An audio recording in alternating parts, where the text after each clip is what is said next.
ओम अज्ञानतिमिरान्धस्य ज्ञानञ्जनशलाकया चक्षुरुन्मिलितं येन तस्मै श्रीगुरुवे नमः। श्रीचैतन्यमनोभीष्टं स्थापितं येन भूतले स्वयं रूपकदा मह्यं ददाति स्वपदान्तिकं। वन्देऽहं श्रीगुरुं श्रीयुतपदकमलं श्रीगुरून् वैष्णवाचं श्रीरूपं साग्रजातं सगण रघुनाथान्वितं तं सजीवं साद्वैतं सावधूतं परिजनसहितं कृष्णचैतन्यदेवं श्रीराधाकृष्णपादान् सगणललिता श्रीविशाखान्विताश्च नित्यानंदम नमस्तुभ्यं प्रेमानंद प्रदायते कलौ कल्मस्य नाशाय ज्ञानोपतये नमः। नमो महावदन्याय कृष्ण प्रेम प्रदायते कृष्णाय कृष्ण चैतन्य नामिने गौरद्विष नमः। पंचतत्वात्मकं कृष्णं भक्तरूप स्वरूपकं भक्तावतारं भक्ताख्यं नमामि भक्ति शक्तिकं। हे कृष्ण करुणा सिंधु दीनबंधु जगतपते गोपेश गोपिका कांत राधा कांत नमस्तुते तप्त कांचन गौरांगे श्री राधे वृंदावनेश्वरी वृषभानुसुते देवी प्रणमामि हरिप्रिये। वाञ्छाकल्पतरुभ्यश्च कृपा सिन्धुभ्येव च पतितानां पावनेभ्यो वैष्णवेभ्यो नमो नमः। जय श्री कृष्ण चैतन्य प्रभु नित्यानंद श्री अद्वैत गदाधर श्रीवासादि श्री गौर भक्त वृंद। हरे कृष्णा कृष्ण कृष्ण हरे हरे, हरे राम राम राम हरे हरे। तो इसमें आज हम लोग को श्रीमद् भगवद गीता अध्याय 6 श्लोक संख्या 15 नंबर पढ़ना है। बोलते हैं युज्यनेव सदात्मानं योगी नियत मानस शांति निर्वाण परमां मत स्थान मदि गच्छति। इस प्रकार शरीर मन और कर्म में निरंतर संयम का अभ्यास करते हुए संयमित मन वाले योगी को इस भौतिक अस्तित्व की समाप्ति पर भगवत धाम की प्राप्ति होती है। क्या बोलते हैं? इस प्रकार शरीर मन और कर्म में निरंतर संयम का अभ्यास करते हुए संयमित मन वाले योगी को इस भौतिक अस्तित्व की समाप्ति पर भगवत धाम की प्राप्ति होती है। देखो कितना इंपॉर्टेंट बात बता रहे हैं कि इस प्रकार शरीर मन और कर्म में निरंतर संयम का अभ्यास करें। किसमें? शरीर में, मन में और कर्म में, तीनों को बैलेंस बनाना पड़ेगा। कर्म ऐसा करना पड़ेगा जिससे शरीर और मन जो है संयमित रहे। तो कैसा कर्म हम करें जिससे शरीर और मन संयमित रहे? तो कृष्ण भावनाभावित कर्म करके हम शरीर और मन को संयमित कर सकते हैं। शरीर जो है तीन गुणों से का संयोग मात्र है। इसमें जैसे गुणों की प्रधानता वैसे ही इसकी एक्टिविटी। जब इसमें सात्विक गुणों का की प्रधानता होती है तो हमारे अंदर भक्ति करने की लालसा जागृत होती है। जब तामसिक गुणों की प्रवृत्ति होती है तो हमारे अंदर निद्रा आलस भय और प्रमाद की स्थिति आती है। और जब हम राजसी गुणों को धारण करते हैं तो हमारे अंदर भौतिक भोग की वासनाएं जागृत होती हैं। और इसी से हमें छुटकारा प्राप्त करके ऐसे कर्म करने हैं जिससे शरीर और मन संयमित रहे। हमें अपने जीवन को संयम पूर्वक गुजारना है। जब तक हमारा जीवन संयमित नहीं होगा तब तक हम आध्यात्मिक जीवन में प्रोग्रेस नहीं कर पाएंगे। और संयमित तभी होगा जब हम नियमों में बंधे रहेंगे। अपने दिनचर्या में रेगुलर बेसिस हमने क्या बताया कि एक अपना शेड्यूल बनाना होगा सुबह से शाम तक का स्पिरिचुअल लाइफ का।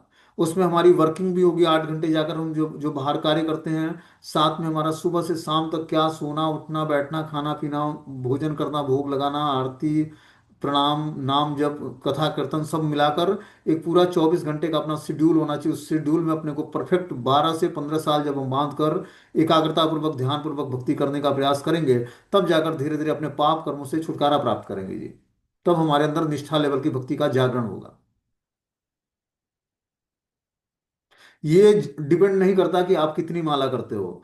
ये डिपेंड करता है कि आपने अपने कॉन्शियसनेस को कितना कृष्ण भावना भावित बनाया है। हो सकता है कि कम माला करने वाला ज्यादा व्यक्ति अपने अपने हृदय को पवित्र कर पाए और ज्यादा माला करने वाला हृदय को पवित्र ना कर पाए। तो इसलिए हमें अपने प्रैक्टिकली अपने जीवन को ऐसे शेड्यूल में बांध देना होगा कि धीरे धीरे हमारे परफेक्ट ये हमारा जो एक्टिविटी है वो पूर्ण रूपेण स्पिरिचुअलाइज हो जाए आध्यात्मिक हो जाए। कि हमारा हर कार्य जो है भगवान को समर्पित होने लगे। तब कर्मों का रिएक्शन नहीं भोगना पड़ेगा। नहीं तो आप बाहर जाकर काम करते हो घर में बीवी बच्चों का पालन पोषण करते हो हर एक कार्यों से एक न एक पाप जनरेट होता है। और इसीलिए भगवान ने भगवत गीता का ज्ञान दिया इतने सारे श्लोक बोले कि हम प्रैक्टिकली इसको अपने जीवन में उतारने का प्रयास करें। जब तक हम इस गीता के ज्ञान को प्रैक्टिकली अपने जीवन में उतार कर उस हिसाब से जीवन जीने का प्रयास नहीं करेंगे तब तक हमारे जीवन में परफेक्शन नहीं आएगा। Always remember Krishna, never forget Krishna, ये स्थिति व्यक्ति को तब प्राप्त होती है जब वो अपने संपूर्ण पापों से छूट जाता है, तब वो भगवान को हमेशा याद रख पाता है, कृष्ण को याद कर पाता है हमेशा, अपने जीवन में प्रेजेंस अनुभव कर पाता है भगवान का।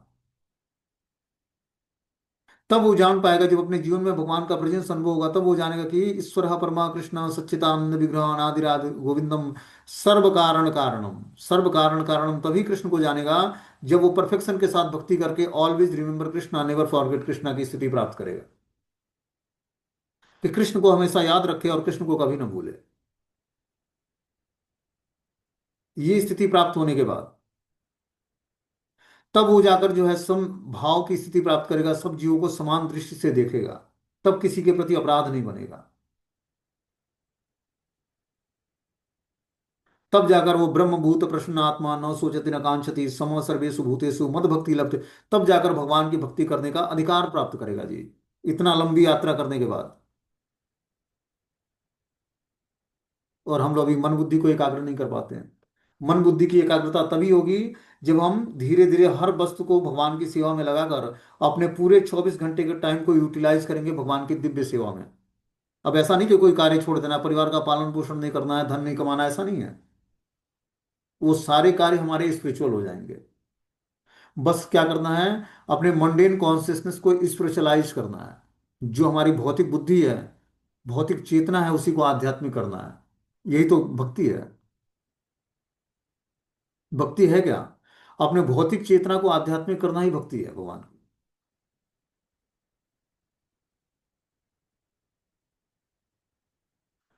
उसके लिए हमें अपने जीवन में नियमितता लानी पड़ेगी। पंक्चुअलिटी और प्योरिटी दो चीजें हम जब मेंटेन करेंगे, पंक्चुअलिटी मतलब हर कार्य परफेक्ट टाइम पर होना चाहिए हमारा। हम सबका एक शेड्यूल होगा कि हमें, अब हमें पता हो गया कि कितनी पढ़ाई करनी है, कितना जॉब में टाइम देना है, कितना भक्ति में टाइम देना है, कितना घर में परिवार के सदस्यों को टाइम देना है। उस टाइम को धीरे धीरे यूटिलाइज करके और सारे कार्यों में भगवान का प्रेजेंस अनुभव कर पाएं, चाहे वो परिवार का पालन पोषण हो, या माता पिता की सेवा हो, या जॉब हो, या बिजनेस हो, या अन्य दूसरा भी कार्य हो। क्योंकि जब मनुष्य जीवन मिला है तो हमें रिस्पॉन्सिबिलिटी मिली है, कर्मों के अनुसार हमें सारी एक्टिविटी करनी है और परिवार का रिस्पॉन्सिबिलिटी अपने को कैरी करना है। तो उस सिचुएशंस में हम आखिर पारिवारिक जीवन छूटने वाला है नहीं, जॉब छोड़ छोड़ सकते नहीं है, और भगवान की भक्ति भी करनी है, अपने कॉन्शियसनेस को आध्यात्मिक बनाना है। तो कैसे करेंगे हम? इसीलिए अपने 24 घंटे का पूरा एक शेड्यूल होना चाहिए। जब हम 24 घंटे के शेड्यूल में अपने को फिट रखेंगे, तभी जाकर, अब उससे अडिग नहीं होना है, अब उससे हटना नहीं है। इसीलिए हमें बताया जाता है कि धीरे धीरे जो सामाजिक स्तर पर अपने कार्यों को बंद करना पड़ेगा। वैष्णव समाज में भी हम अपना ओहदा और पोजीशन मेंटेन करते हैं, उस ओहदा पोजीशन को बस एज ए फॉर्मेलिटी के तौर पर पूरा करनी पड़ेगी। और जो वास्तव में आप परफेक्शन चाहते हो भक्ति में, तो और नहीं चाहते हो तब तो फिर आराम से मेजॉरिटी बनाओ, फर्स्ट क्लास। वहाँ उनके वहाँ कीर्तन है, उनके वहाँ है, उनके वहाँ प्रसाद है, उनके वहाँ आज कथा है, इधर उधर घूमते रहो।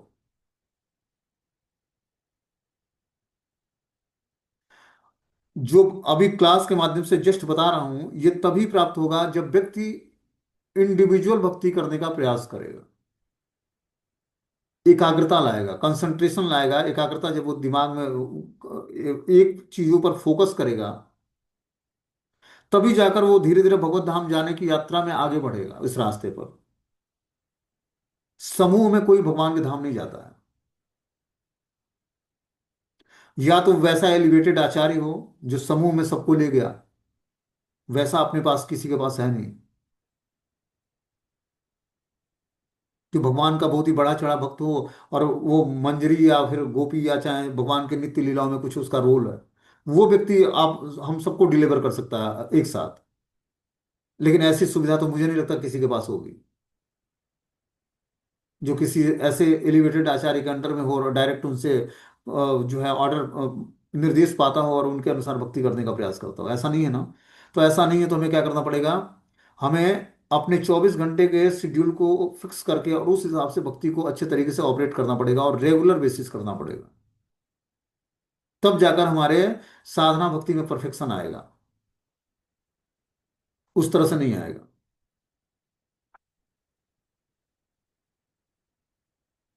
बोलते हैं इस प्रकार शरीर मन और कर्म में निरंतर संयम का अभ्यास करते हुए संयमित मन वाले योगी को इस भौतिक अस्तित्व की समाप्ति पर भगवत धाम की प्राप्ति होती है। ऐसे व्यक्ति को भगवत धाम की प्राप्ति होती है जो संयमित जीवन जीता है जी।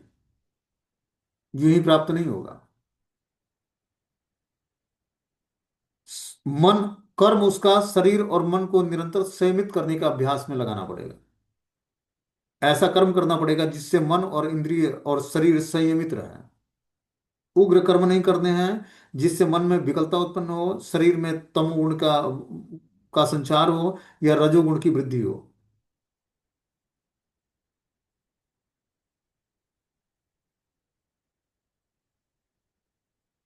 तब जाकर भौतिक अस्तित्व की समाप्ति होगी और तब हम भगवत धाम जाने की योग्यता प्राप्त करेंगे। आप देखते हो कि जो एकांतिक वास करके और वृंदावन के अंदर जो भजन करते हैं लोग, ठीक है ना, तो क्यों करते हैं ऐसा? जीवन के अंत में हम बड़े बड़े आचार्यों को देखते हैं कि क्या करते हैं वो, धीरे धीरे अब वो एकांतिक भजन करने का प्रयास करते हैं। जैसे शिला भक्ति विनोद ठाकुर जी ने करा। जीवन के अंत में बाबा जी वेश लिया और क्या किया, अपने जीवन को पूर्ण रूपेण हरि नाम में समर्पित कर दिया उन्होंने। जबकि वो गृहस्थ आश्रम में 10 बच्चों के पिता थे, पूरी धाम के डिस्ट्रिक्ट मजिस्ट्रेट थे, और पूरे जीवन भर भक्ति का प्रचार किया, अनेकों ग्रंथ लिखे। लेकिन उसके बाद भी जीवन के अंत में क्या किया उन्होंने, अब बाबा जी वेश लेकर और भजन करने में अपने को निरंतर जो है समाहित कर दिया।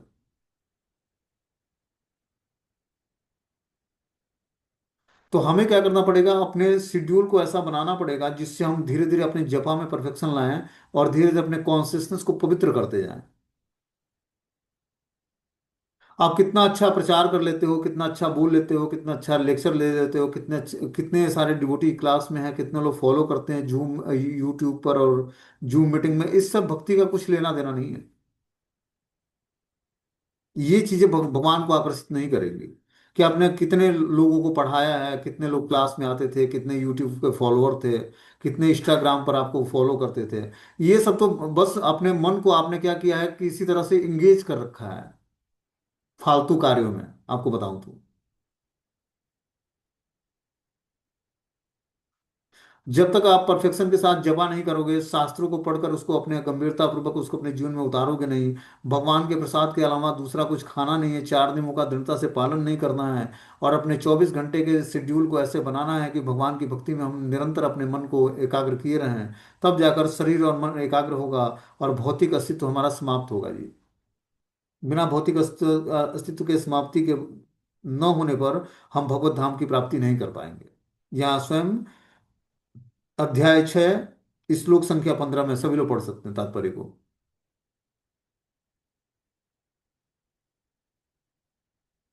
तो जब जीवन का गोल निर्धारित हो गया, आचार्यों ने हमें बता दिया रास्ता क्या है, तो उस रास्ते को हम क्यों नहीं फॉलो कर पाते हैं? हम एक संयमित जीवन क्यों नहीं जी पाते हैं? संयमित जीवन जीना मतलब पंक्चुअलिटी और प्योरिटी का पालन करना दृढ़ता से। कि पवित्रता का को मेंटेन कर रहे हैं, 4 नियमों का दृढ़ता से पालन, और पंक्चुअलिटी मतलब एक टाइम पर परफेक्ट कार्य। नियम कम ले हम, लेकिन दृढ़ता पूर्वक उसको करने का प्रयास करें। बता रहे हैं अब योगाभ्यास के चरम लक्ष्य का स्पष्टीकरण किया गया है। योगाभ्यास किसी भौतिक सुविधा की प्राप्ति के लिए नहीं किया जाता है, इसका उद्देश्य तो भौतिक संसार से विरक्ति प्राप्त करना है। योगाभ्यास का उद्देश्य क्या है कि हम भौतिक संसार से विरक्ति प्राप्त कर लें, भौतिक वस्तु व्यक्ति स्थान से हमारा आकर्षण। देखो, हृदय की दया की या करुणा की भावना को हमें गलत आदमी पर प्रयोग नहीं करना है। जैसे हम हृदय में उत्पन्न करुणा और दया की भावना को गलत आदमी पर प्रयोग करते हैं, वैसे ही वो विकृत रूप धारण कर लेता है। जो व्यक्ति को लगता है कि इसको प्रचार करने पर, बोलने पर या प्रसाद देने पर इसे मना करना है, या इसको बोलने पर ये सुनेगा नहीं, उसको प्रचार नहीं करना है। चाहे वो हमारे घर का नौकर हो, सिक्योरिटी गार्ड हो, या बाहर कोई काम करने वाला व्यक्ति हो। प्रचार हमें उसे ही करना है जो हमारी बातों को स्वीकार करता है, कृष्ण को तत्व से जानने का इच्छा रखता है और भगवान के रूप में स्वीकार करता है। भौतिकतावादी व्यक्ति के साथ हमें टाइम पास नहीं करना अपना। कि हम प्रचार कर रहे थे, प्रचार के नाम पर किसी को पकड़ लिया, दो चार बात सुनाए, हृदय ढीला हुआ, फिर हम अपने घर आ गए, हमने प्रचार किया, वो तो आज दो चार शब्द परफेक्शन के साथ बोल दिया तो हमें लगता है अरे हम भी गुरु बन गए हैं। ये टाइम पास कर रहे हो आप अपना। इस प्रचार से कुछ होने वाला नहीं है, बता रहे हैं हरिनाम के 10 अपराधों में कि जो नास्तिकतावादी व्यक्ति है, जो भगवान के अस्तित्व को नहीं मानता, उसको हरिनाम की महिमा का उपदेश देना भी अपराध है।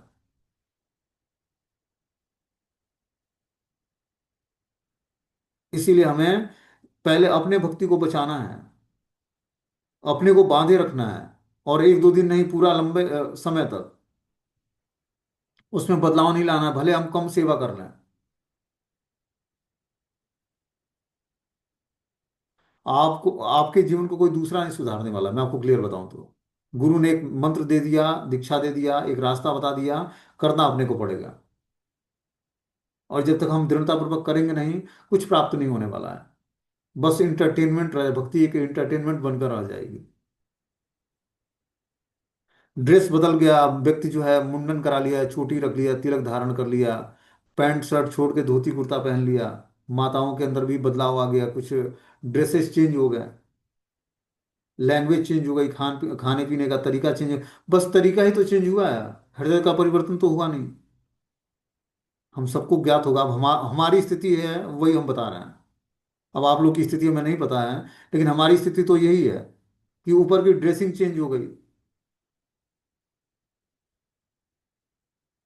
लेकिन हृदय नहीं बदला। और जब तक हृदय नहीं बदलेगा तब तक कुछ नहीं होगा।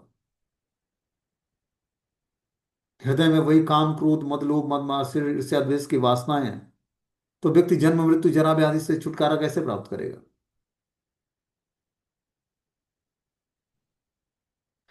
और जब तक काम क्रोध लोभ मद मात्सर्य ईर्ष्या द्वेष पर कंट्रोल नहीं पाएगा, जब तक ये 14 प्रकार के अनर्थ जो हैं, आहार निद्रा भय मैथुन जन्म मृत्यु जरा व्याधि काम क्रोध मद लोभ मद मात्सर्य ईर्ष्या, इस 14 अनर्थों से छुटकारा जब तक व्यक्ति प्राप्त नहीं करेगा, तब तक तो मनुष्य ही नहीं बनेगा।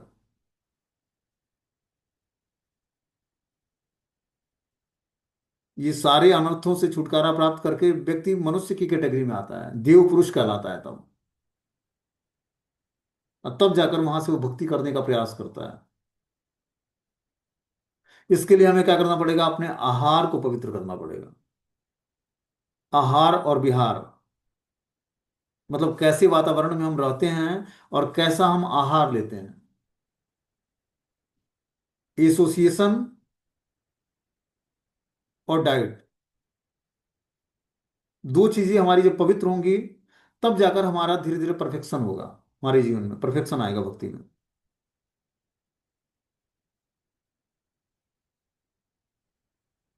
तो हमारा भोजन बहुत ही पवित्र होना चाहिए। पवित्र भोजन तभी होगा जब हमारा इनकम का स्रोत पवित्र होगा। पवित्र स्रोत से जब हम इनकम करके और पवित्रता से भगवान को भोग लगाकर उसको पवित्र कॉन्शियसनेस से भोजन को स्वीकार करेंगे, तब जाकर हम धीरे धीरे भक्ति में एडवांसमेंट कर पाएंगे। हमारी चेतना धीरे धीरे जागृत होगी, आध्यात्मिक चेतना।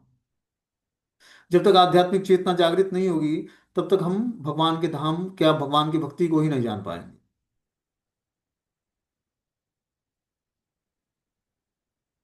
देखो, जब हम 16 माला ध्यान पूर्वक जप करते हैं तो एक आध्यात्मिक ओहरा हमारे चारों तरफ छा जाता है। ठीक है। अभी वो चीजें नहीं हो पा रही हैं, इसका मतलब अभी हमारी चेतना पवित्र नहीं है। जैसे माला जपते जपते कुछ भौतिक वस्तु याद आ गई, चाहे कोई काम याद आ गया, अब लगता है कि 16 माला पूरा हुआ, जस्ट माला के मन वो जो है, वो जहाँ पर बिट्स जुड़े हुए हैं उसको प्रणाम किया, और माला रखते ही वो तुरंत उसको बुलाया कि तुमको ये काम दिया था, तुमने किया कि नहीं किया। इसका मतलब अपनी चेतना आध्यात्मिक नहीं हुई है। चेतना आध्यात्मिक होने का मतलब कि अगर जो आप 16 माला जप कर लिए ध्यान पूर्वक, तो आपका मन ही नहीं भटकेगा। कोई चीजें यादें, सारा बुद्धि जो है, बुद्धि की फॉर्मेटिंग है। सुबह सुबह उठकर जब हम रोज अपने बुद्धि को फॉर्मेट कर देंगे, मन को और बुद्धि को, तब जाकर हम धीरे धीरे कि हमें किसी वस्तु व्यक्ति स्थान का चिंतन ही ना हो, तब जाकर धीरे धीरे हमारे कॉन्शियसनेस पवित्र होगी और उसमें राधा कृष्ण का चिंतन होना शुरू होगा।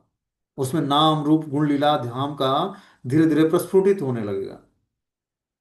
अभी कार्य करते करते बहुत सारी चिंताएं घेर लेती हैं। बच्चे को स्कूल छोड़ना है, दूध का बिल नहीं दिया, बिजली का बिल नहीं दिया, जो है सिक्योरिटी गार्ड को तो तनख्वाह नहीं दिया, क्या क्या चीजें हैं, आज का काम क्या करना है, पूरा जपा में ही सारा जब शेड्यूल हम बनाने लगते हैं कि कल क्या सब्जी बनी थी, आज क्या बनना है। और जो है अभी बच्चे का स्कूल फीस नहीं दिया, बस आने वाली है, उसको अभी लंच पैक करना है, टिफिन बनाना है। तो कहाँ से वो परफेक्शन आएगा भजन में।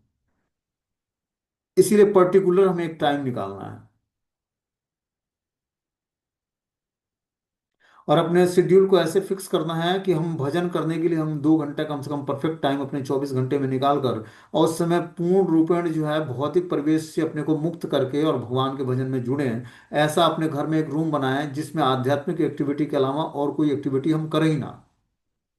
उसमें घुसने के साथ ही मात्र ऐसे उसमें वातावरण होना चाहिए कि उसमें हमें किसी वस्तु व्यक्ति स्थान का चिंतन ही ना हो।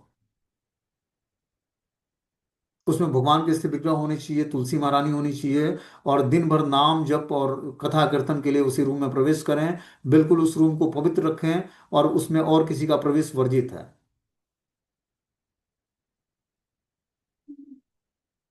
तब जाकर धीरे धीरे परफेक्शन आएगा, तब जाकर हम धीरे धीरे जो है तत्व से भगवान को जानने की योग्यता आएगी, और शास्त्रों को समझ पाएंगे, गुरु का मूड समझ पाएंगे, हरि नाम की महिमा समझ पाएंगे, भगवान की महिमा समझ पाएंगे, भगवान का आश्रय ले पाएंगे और हरि नाम का आश्रय ले पाएंगे।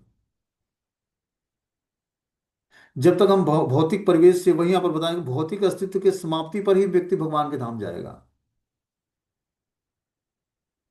ऐसे ही नहीं चला जाएगा। जब तक उसका भौतिक अस्तित्व और भौतिक कॉन्शियसनेस उसकी समाप्त नहीं होगी तब तक वो परफेक्शन आएगा नहीं उसके स्पिरिचुअल एक्टिविटी में। बोलते हैं जब योगाभ्यास के चरम लक्ष्य का स्पष्टीकरण किया जा रहा है, योगाभ्यास किसी भौतिक सुविधा की प्राप्ति के लिए नहीं किया जाता। इसका उद्देश्य तो भौतिक संसार से विरक्ति प्राप्त करना है। जो कोई इसके द्वारा स्वास्थ्य लाभ चाहता है या भौतिक सिद्धि प्राप्त करने का इच्छुक है, वह भगवत गीता के अनुसार योगी नहीं है। तो हरि नाम का जप करके कोई व्यक्ति धन चाहता है या धनम जन्म कविता सुंदरी, तो ये भक्ति का परिणाम नहीं है, ये अपराध का परिणाम है। कि हृदय में भौतिक भोग की इच्छाएं जागृत होना, भक्ति करते हुए भौतिक भोग की इच्छाएं जागृत हो रही, इसका मतलब अभी भक्ति में परफेक्शन नहीं है। भक्ति में परफेक्शन आते ही हम शिक्षाष्टम के चौथे श्लोक को फॉलो करने लगे, न धनम न जन्म न कविता स- न सुंदरी कविता वा जगदीश कामे मम जन्मनि जन्मनीश्वरी बहुताद भक्ति हेतु की वही। हे प्रभु, अब मुझे न धनम, न धन चाहिए, न जन चाहिए, न कविता, कविता मतलब ग्लोरिफिकेशन, न सुंदरी। अब मात्र क्या चाहिए? आपकी भक्ति चाहिए। कैसी भक्ति? आहित की अप्रतिहता भक्ति। यो आत्मा सुप्रसिद्ध थी, जो आत्मा को भाने वाली भक्ति है, वो चाहिए प्रभु। क्या कभी हमारी डिमांड होती है भगवान से ये? कोई धन ऐसा है कोई क्लास में जो धन से उब गया हो कि प्रभु अब हमें धन भी नहीं चाहिए? हर व्यक्ति को धन चाहिए। आवश्यकता है, निश्चित रूप से आवश्यकता है धन की। बिना उसके शरीर पालन नहीं होगा। लेकिन उतना भी नहीं चाहिए जिसकी चिंता होने लगे। इतना दे भगवान कि अपना भी पेट पालन हो जाए और कोई भिखारी भी दरवाजे से भूखा ना जाए।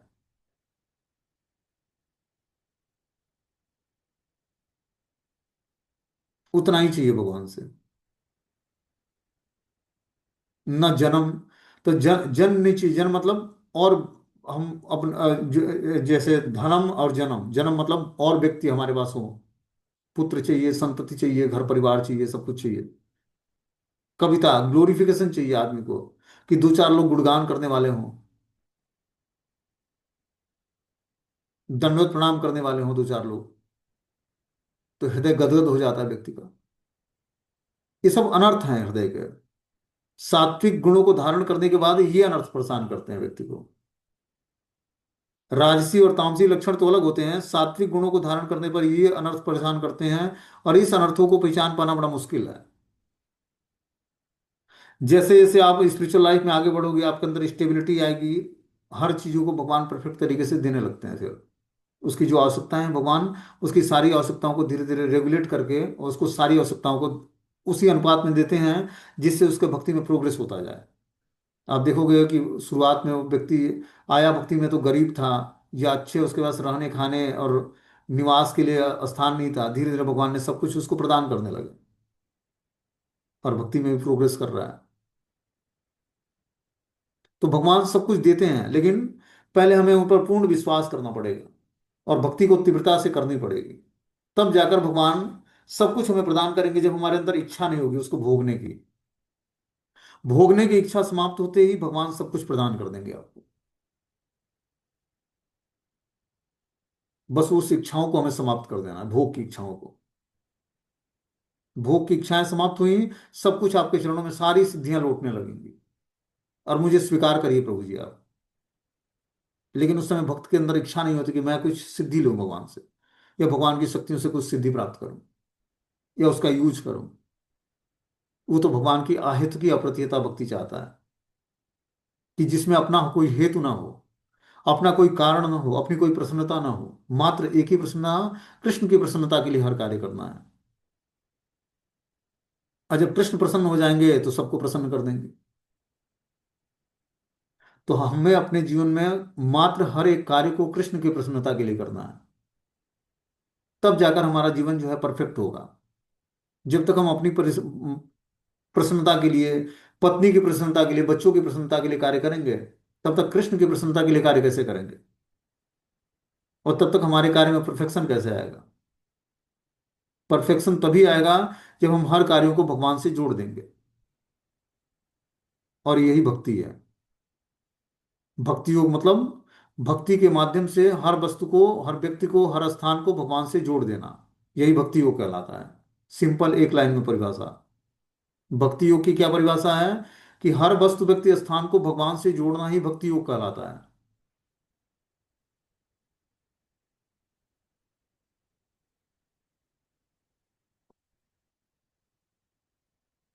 बोलते हैं वेदों में भी हम पाते हैं कि तमेव विदित्वानि मृत्यु मेति, केवल भगवान कृष्ण को जानने पर जन्म मृत्यु के पथ को जीता जा सकता है। दूसरे शब्दों में योग की पूर्णता संसार से मुक्ति प्राप्त करने में है, इंद्रजाल अथवा व्यायाम के कर्तव्यों द्वारा अबोध जनता को मूर्ख बनाने में नहीं। तो बता रहे हैं कि वेदों में भी हम पाते हैं कि तमेव विदित्वाति मृत्यु मेति, केवल भगवान कृष्ण को जानने पर ही जन्म मृत्यु के पथ को जीता जा सकता है। और जो जन्म मृत्यु के पथ को हमें जीतना है, तो भगवान को जानना पड़ेगा तत्व से। जन्म कर्म च मे दिव्यम योयम यो वेति तत्वतः तत्वादेह पुनर्जन्म नयति मामेति सु अर्जुना। केवल भगवान कृष्ण को जानने पर जन्म मृत्यु के पथ को जीता जा सकता है। दूसरे शब्दों में योग की पूर्णता संसार से मुक्ति प्राप्त करने में है। इस संसार से हमें मुक्ति प्राप्त, भौतिक संसार में रहते हुए इस भौतिक संसार से मुक्त हो जाना है। कृष्ण भक्ति का परफेक्शन क्या है? व्यक्ति पागल हो गया। जैसे किसी को भूत लग जाता है तो उसके पास कोई आता नहीं है, ठीक है ना? इसको भूत पकड़ लिया है। वैसे ही भूत भावना भावित, और एक है कृष्ण भावना भावित। जब भूत भावना भावित होता है व्यक्ति, तो उसके पास कोई आता नहीं उसके पास, ठीक है ना? उसी तरह कृष्ण भावना भावित होने पर संसार में रहते हुए आप विरक्त हो जाओगे। क्योंकि आप भौतिक संसार में रहते हुए भौतिक संसार में होगे नहीं, आपकी चेतना भगवान में स्थिर होगी। और भौतिक संसार में रहते हुए भी संसार का नहीं होता व्यक्ति। जैसे कमल का एग्जाम्पल हमने बताया है, कि कमल का स्रोत भौतिक कीचड़ होता है, को कीचड़ से, स्रोत से सब कुछ एनर्जी लेता है वो। खिलता कहाँ है? जल के ऊपर, कीचड़ के ऊपर। और पत्ता भी ऐसा होता है, उस पर जल टिकता नहीं है। नी- कमल का जो पत्ता होता है नीचे से जल को तो टच करता है, लेकिन ऊपर जल उस पर टिकेगा नहीं, ऐसा होता है। और कमल खिलता है जल के ऊपर, उसको भी जल टच नहीं करता है, कीचड़ टच नहीं करता है, और चढ़ता कहाँ है? गोविंद के चरणों पर। तो उस लोटस की तरह ही हमें बनना है। भौतिक संसार से सारे कुछ लेते हुए शरीर को मेंटेन करने के लिए भौतिक संसार से एनर्जी लेनी पड़ेगी। हवा, जल, अग्नि, उष्मा जो भी है, सूर्य की रोशनी, सब कुछ भौतिक संसार से लेना पड़ेगा। लेकिन अपने को चढ़ाना कहाँ है? भगवान के श्री चरणों पर समर्पित करना है। तो एज ए लोटस का एग्जाम्पल सबसे परफेक्ट है, क्योंकि वो भी एनर्जी भौतिक संसार से लेता है, चढ़ता है भगवान श्री हरि के चरणों पर। बोलते हैं नाट्य संस्तुति योगो अस्ति न चेकांत मस्रतः न चाति सौ प्रशीलस्य जागृतो नेव चार्जुन। हे अर्जुन, जो अधिक खाता या बहुत कम खाता है, जो अधिक सोता अथवा जो पर्याप्त नहीं सोता, उसके योगी बनने की कोई संभावना नहीं है। जो अधिक खाता है या बहुत कम खाता है, जो अधिक सोता है या जो पर्याप्त नहीं सोता है, उसके योगी बनने की कोई संभावना नहीं है। योगी बनने के लिए हमें अपने दिनचर्या को नियमित करना पड़ेगा। आहार निद्रा को हमें संतुलित करना पड़ेगा। यहाँ यही बताना चाहते हैं भगवान, कि जो अधिक खाता है या बहुत कम खाता है, जो अधिक सोता है या पर्याप्त नहीं सोता, उसके योगी बनने की कोई संभावना नहीं है। जो व्यक्ति शारीरिक श्रम करता है, उसको कम से कम 6 घंटे सोना चाहिए। जो शारीरिक कर्म नहीं करता है, मानसिक कर्म करता है, उसको 5 घंटे।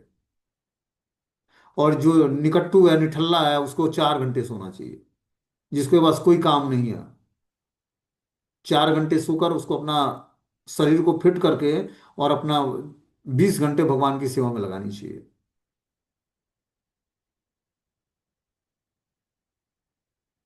तब जाकर वो धीरे धीरे जो है योगी बनेगा। योगी मतलब भक्ति योगी बनेगा। यहाँ पर योगियों के लिए भोजन और नींद के नियमितता की संस्तुति की गई है। अधिक भोजन का अर्थ है शरीर तथा आत्मा को बनाए रखने के लिए आवश्यकता से अधिक भोजन करना। आवश्यकता से अधिक खाना भी क्या है? योग के विपरीत कार्य है। मनुष्य को मांसाहार करने की आवश्यकता नहीं है, क्योंकि प्रचुर मात्रा में अन्य शाक फल और दूध उपलब्ध है। ऐसे सादे भोज्य पदार्थ भगवत गीता के अनुसार सतोगुणी माने जाते हैं। मांसाहार तो तमोगुणी के लिए है। अतः जो लोग मांसाहार करते हैं, मद्यपान करते हैं, धूम्रपान करते हैं और कृष्ण को भोग लगाए बिना भोजन करते हैं, वे पाप कर्मों को भोग करेंगे, क्योंकि वे केवल दूषित वस्तुएं खाते हैं।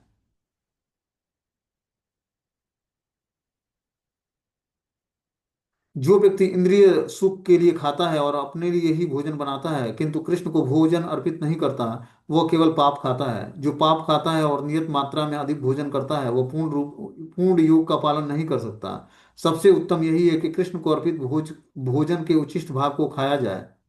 कृष्ण भावनाभावित व्यक्ति कभी भी ऐसा भोजन नहीं करता जो इसके पूर्व कृष्ण को अर्पित न किया गया हो। अतः केवल कृष्ण भावनाभावित व्यक्ति ही योगाभ्यास में पूर्णता प्राप्त कर सकता है, न कि ऐसा व्यक्ति जो कभी योग का अभ्यास कर सकता है, जो कृत्रिम उपवास की अनेक विधियों को निकाल कर भोजन नहीं करता है।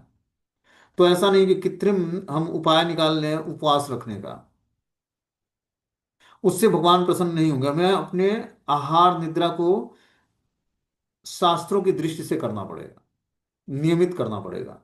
हम ज्यादा आहार भी ना लें, और कम भी ना खाएं। ज्यादा सोएं या कम ना सोएं, इससे कोई योगी नहीं बनता है। योगी बनने के लिए आहार निद्रा को हमें रेगुलेट करना पड़ेगा। जिस तरह इसमें बताया जा रहा है उस तरह करना पड़ेगा, कि हमें बिना भोग लगाए कुछ भी नहीं खाना है। कृष्ण भावना भावित व्यक्ति कभी भी ऐसा भोजन नहीं करता जो इसके पूर्व कृष्ण को अर्पित ना किया गया हो। तो हर भोजन करने के लिए हमें भगवान को पहले अर्पित करना पड़ेगा। अर्पित किया हुआ प्रसाद ही हम भोजन करें। और हमने सोने की नियमितता को बताया कि जो शारीरिक श्रम करता है उसको 6 घंटे सोना चाहिए। जो मानसिक कर्म करता है, देखो हमें सोने की आवश्यकता तभी होती है मन और बुद्धि को रिलैक्स देने, मतलब कंफर्ट देने के लिए। जितना ही हम कृष्ण भावना भावित होंगे, उतना ही हमारा मन बुद्धि में थकावट कम होगी, उतना ही हम अपने को कंफर्ट पाएंगे। आप देखो प्रैक्टिकली, आप पूरे दिन को जो शास्त्र पढ़ते हो और नाम जप करो और जो है मंदिर जैसे वातावरण में रहो, आपको थकावट ही नहीं होगी। आपको सोने की इच्छा ही जागृत नहीं होगी, क्योंकि आपने सात्विक वातावरण को चुना और उस हिसाब से अपने जीवन को ढाला धीरे धीरे। लेकिन जैसे ही आप तामसिक वातावरण में, यहाँ जहाँ पर बहुत सारे रजोगुणी लोग हों, धन कमाने के लिए उत्सुकता हो और लीडरशिप और क्या क्या चीजों के बारे में बातें करते हो, उनके बीच में रहोगे, तो आपका मानसिक और शारीरिक रूप से हरासमेंट होगा और आपको नींद की आवश्यकता पड़ेगी। तो जो व्यक्ति भक्ति योग का पालन करता है, उसको उसको 4 घंटे सोना चाहिए। 4 से 5 घंटे बस, मैक्सिमम 5 घंटे।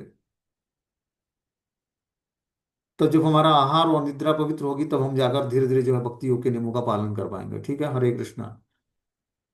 हम मैं बताना चाहूंगा 2 मिनट।